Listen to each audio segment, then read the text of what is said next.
Welcome to Burn the Ship, the podcast that helps entrepreneurs go all in on their business, and we introduce them to professionals that can help them to do so. Today, we have a very special guest. Darnell, how you doing today, man? I'm pretty good. How you doing? I'm doing good, man. Thank you so much for coming on the show today. Introduce yourself and the name of your business. Man, my name is Darnell Jackson, and I own Jackson Park. Awesome, man. Thank you so much for coming on. We truly do understand that time is one of our most valuable resources. So go ahead and tell us a little bit about your journey. Originally from Buffalo, New York, Okay. and I moved down here to Georgia at 15. Worked a little bit at everywhere after high school. Okay. I probably had 20 different jobs. Okay. In the process of doing that, I started doing music, rapping, doing hip hop, and I needed somebody who could design my CD covers for me, and I couldn't find anybody. So Right. I learned how to start doing graphic design and designing my own CD covers and stuff. And then it led to other artists asking me who was designing my CDs, and I started designing for them. And then as I was going out passing out flyers, different businesses was like, who did these flyers or business cards? And I was like, I did them. And then it led me to designing graphics for, a couple other local companies, and still was working a regular job, but kind of doing the graphics on the side. And, that's how I got into the graphic design part of doing marketing materials for other businesses and stuff. Okay. Now listen, you said that you were rapping there, so you got some creative stuff about you. Tell us a little bit about how that came about. Is that something you've always doing when you're in New York or when you got down here? Tell us a little bit about that segment. Never really rapped growing up in New York. Used to be a music junkie. Yeah. My big cousin, he's a DJ on the radio station up there, DJ Ed Nice. But we were growing up, we were more like brothers and best friends. So we always would, ride around and have like our little Walkmans and stuff with us, and always buying music. And when I moved down here to Georgia, just trying to acclimate to the new culture and being in a different section of the country, I started writing down rhymes from other artists who I really enjoy. And then from there, I just started writing my own. Okay. It was almost like therapeutic to try to just get my thoughts and stuff out. And then after high school is when I really started pushing it and taking it a little bit more serious. Okay. On that journey, how far did it take you? Were you able to go on tours, do CDs? Tell us a little bit about that. Yeah, so, it's the early 2000s when all of this was happening. So that's when people were still, pre-streaming. So people were actually buying CDs. So, I was getting kicked out of Town Center Mall, getting kicked out of Greenbrier Mall, stuff like that. Yeah. Selling out of my trunk at gas stations and stuff. But I was able to travel a little bit. Okay. I went and I actually brought a couple of artists up to Cartersville where I stayed at. I brought like Boys in the Hood to come perform up there. I was doing some promotions at different little local clubs, and brought Big Crit, who signed with Def Jam, brought him to Cartersville. And then I actually traveled to Mississippi with Big Crit to perform with him out there. In 2010, kind of like, went more to Christian hip hop. Yes. And then with that really started, leading me to travel more, to different states and sell music more worldwide and stuff like that. Awesome, man. That's a magnificent story. I know both of those artists. I listen to Big Crit. I like him because he has that UGK type sound, but anyway, I know who you're talking about. So that's awesome. You have some great experiences with that. So you are an artist, you're working a bunch of jobs, and then you started doing your media things where you were creating the covers and helping out with the cards.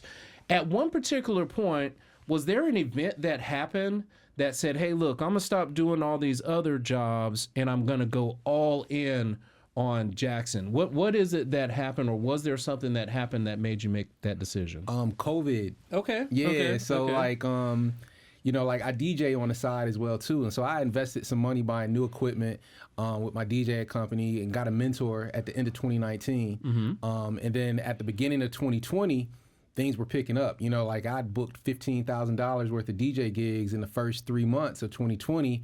And then we know what happens at the end of March in 2020, COVID hits, and then the world shuts down. That's right. So people started hitting me up and were, canceling gigs and, wanting refunds and stuff like that. So I was like, I was really upset. As I mentioned to my wife, I was like, man, I can't even have a birthday party because my birthday is in April. Right. I like hosting and stuff. And so I came home from work one day. I was working at Georgia Power at the power plant, and I just, it's a great job for certain people, but I just did not like it. It just didn't, match my, my personality. And so I come home from work and they have like the hallway leading up to the kitchen all decorated with streamers and balloons. And I hear music playing. I walk into the kitchen and, you know, it's my wife and kids there. They're dancing. They have music playing and they have this huge box. And inside the box is a miter saw. Okay. And inside that miter, you know, so I was like, what am I gonna do with this? So I started watching YouTube and then I just started building stuff with wood around the house, and everybody's stuck at home, so it kind of just took off to where people were asking me to build, you know, outdoor furniture and stuff for them. And then I was like, you know what, forget this job, you know. Okay, I get it. So you know, I just started you know, I took a leave of absence from work for like 7 weeks, and in that time we built the website for Jackson Park Creations. And then I was like, well, you know, the studio still does marketing material. So it's like I could have two businesses. I could have the woodworking where I'm designing custom wood furniture for people, and I can be doing the marketing materials like banners, pop-up tents and stuff, which I was already doing on the side. Right. But it's like now I could just really make it full time. And I hated my job.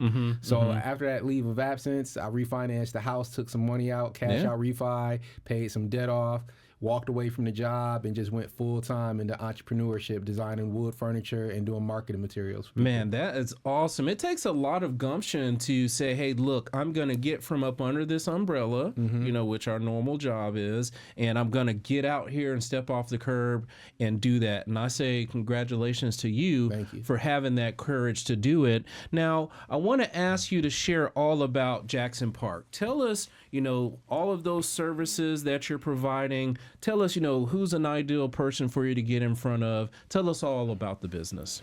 Well, the woodworking really is more therapeutic for me. Okay. You know, sitting in front of the computer is cool. I'm really good when it comes to, you know, creating ideas and helping somebody's brand pop. But the woodworking is more so like therapeutic. So I love doing the woodworking just to get my mind off of things. So I take on different little projects, and most of the stuff that I do is kind of like one-off projects. If somebody wants like a custom outdoor dining table or, you know, furniture set for their backyard, privacy panels. So I like doing that just to get my mind off of things. But what I'm really talented at is the graphic design, marketing materials. So logo designs, retractable banners, pop-up tents, business cards. So any type of brand, whether it's a big company or a small company that's just looking for new ideas and marketing materials, something that's going to make them stand out. Because, you know, we're humans, so we like attractive things. Yes. So if you're going to be out in the community, like any type of downtown events or conventions and stuff like that, you know, I'm looking to partner with you so I can design your setup and everything to make sure your stuff is more eye-catching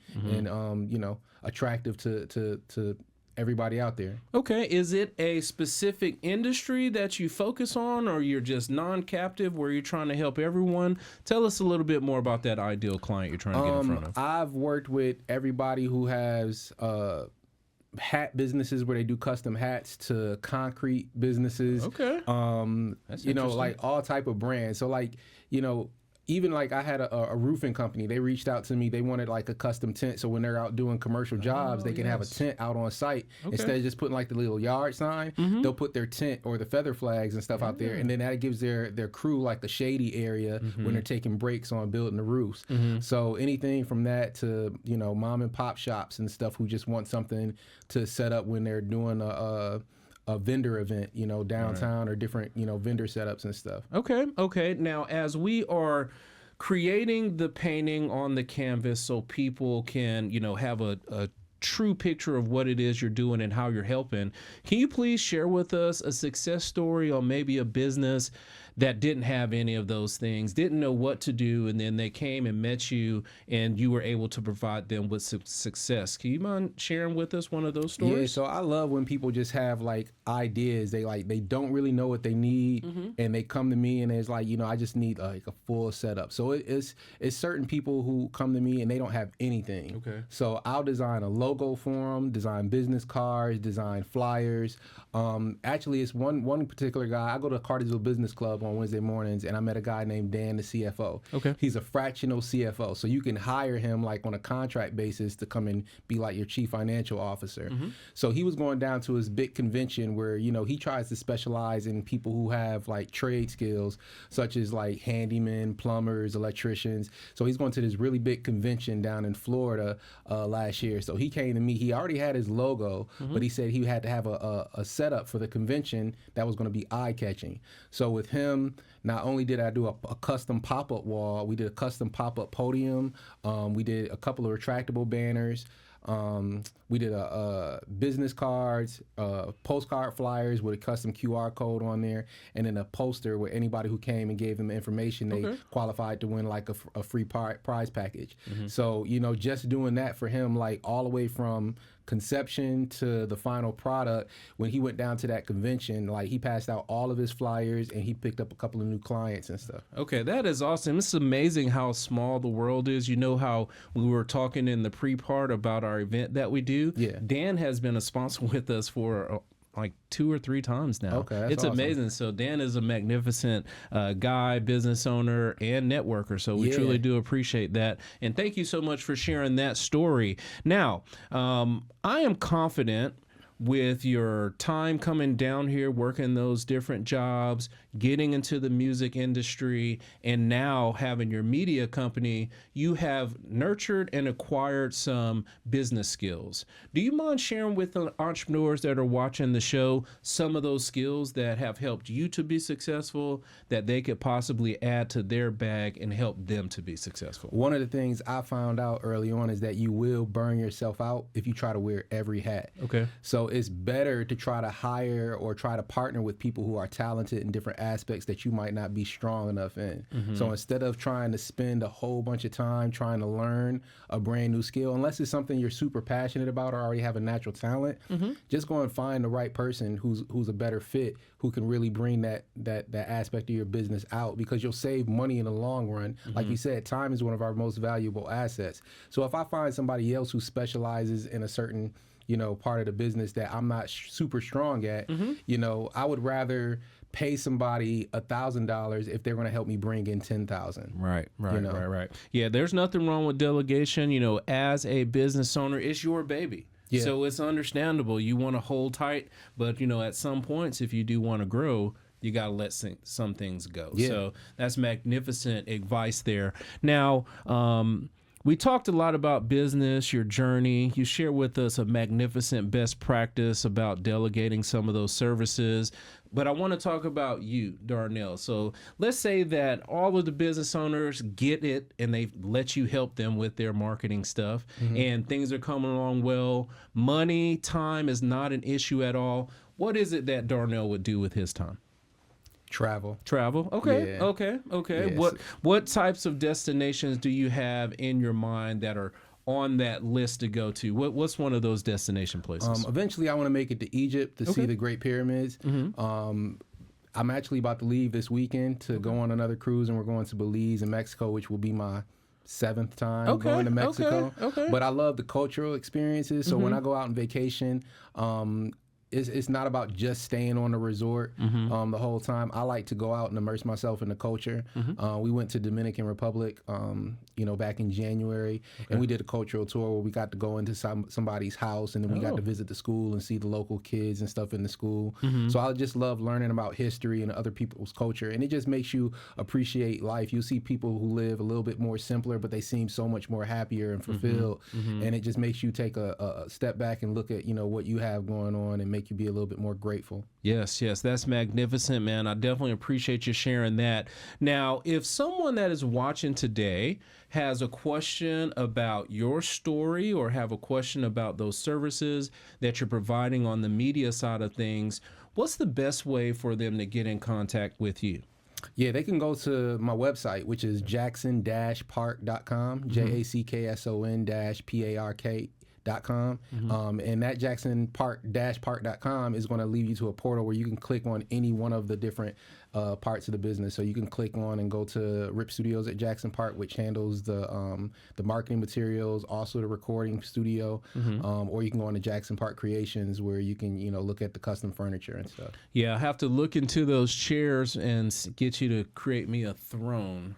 Like Game of Thrones, something like that, man. I definitely appreciate that. Now, it has been a pleasure having you on the show. I want you to know that we truly do appreciate you coming on, and we want to give you the last word. So please look into your camera and tell the people something good. One of my favorite quotes that I say all the time, and then I heard it from somebody and it really stuck out to me, was, if you're not being a great example, you're being a horrible one. Okay, man, that's a great dime right there. I appreciate you sharing that with us, and thank you so much for coming on the show today. We truly do appreciate it. Thank you for having me. Absolutely. And to everyone that is watching, be kind and thanks.